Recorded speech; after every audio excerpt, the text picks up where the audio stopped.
So I'm back home now. I hope you enjoyed coming with me to one of my local garden centres.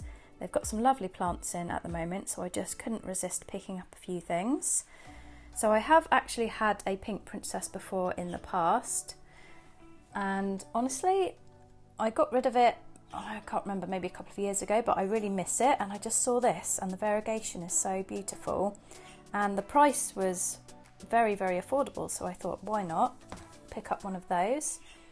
The Gloriosum, again, I do have one of these already, but mine is not looking as good as this one. Mine's only got 2 leaves at the moment.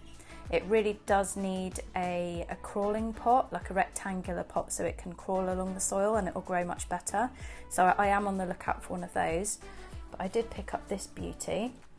There's actually 2 in here.